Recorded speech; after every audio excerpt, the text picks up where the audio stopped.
आप तुरंत ही ये जान पाएंगे कि आपकी इच्छाएं ही आपके जीवन की व्याख्या है। कुछ पाने से मिली सफलता, कुछ ना पाने से मिली निष्फलता ही आपका परिचय। अधिकतर लोग ऐसे जीते हैं कि स्वयं भीतर से मरते रहते हैं, किंतु अपनी इच्छाओं को नहीं मार पाते। इच्छाएं उन्हें दौड़ाती हैं जिस प्रकार मृग तृष्णा मृग को दौड़ाती। परंतु इन्हीं इच्छाओं के गर्भ में ही ज्ञान का प्रकाश भी। कैसे? जब इच्छाएं अपूर्ण रहती और टूटती, तब वहीं से ज्ञान की किरण प्रवेश करती है मनुष्य के हृदय। ना, ये कथा नहीं है केवल इच्छाओं के संघर्ष की, नहीं है केवल महत्वाकांक्षाओं से जन्म लेने वाले भयावह रक्तपात। ये कथा है इच्छाओं के गर्भ से उदित होते हुए ज्ञान की।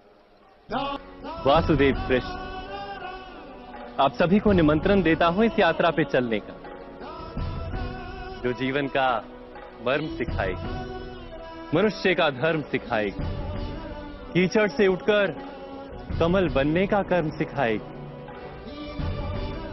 और इस यात्रा का नाम है महाभारत। इस संसार में आने वाला प्रत्येक बालक संपूर्णतः संस्कार रहित होता है। उसके अंतर पर ना किसी अच्छे संस्कार के चिन्ह अंकित होते हैं, ना ही बुरे संस्कार के। अर्थात जन्म से बालक में ना कोई गुण होता है और ना ही कोई दोष। तो ये दोष अथवा गुण किस प्रकार प्राप्त होते हैं? क्या हमने कभी विचार किया है?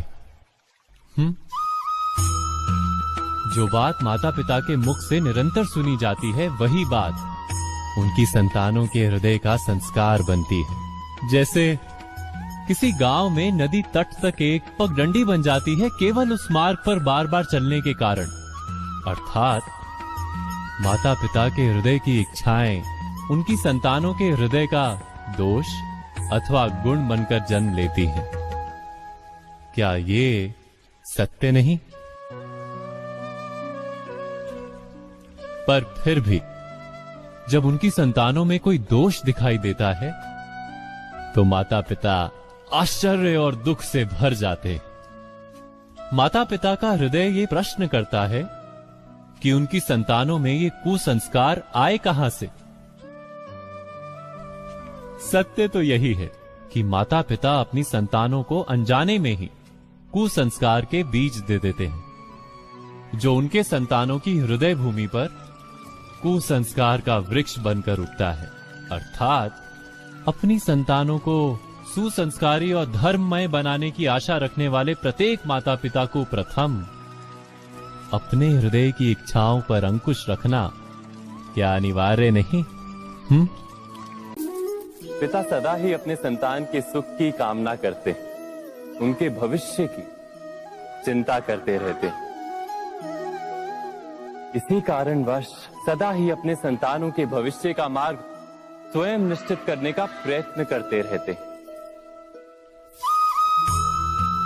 जिस मार्ग पर पिता स्वयं चला है, जिस मार्ग के कंकर पत्थर को स्वयं देखा है, मार्ग की छाया, मार्ग की धूप को स्वयं जाना है, उसी मार्ग पर उसका पुत्र भी चले, यही इच्छा रहती है हर पिता की। निस्संदेह उत्तम भावना है ये, किंतु 3 प्रश्नों के ऊपर विचार करना हम भूल ही जाते हैं। कौन से प्रश्न? प्रथम प्रश्न, क्या समय के साथ प्रत्येक मार्ग बदल नहीं जाते? क्या समय सदा ही नई चुनौतियों को लेकर नहीं आता? तो फिर बीते हुए समय के अनुभव नई पीढ़ी को किस प्रकार लाभ दे सकते हैं? दूसरा प्रश्न, क्या प्रत्येक संतान अपने माता पिता की छवि होता है? हाँ, संतानों को संस्कार तो अवश्य माता पिता देते हैं, किंतु भीतर की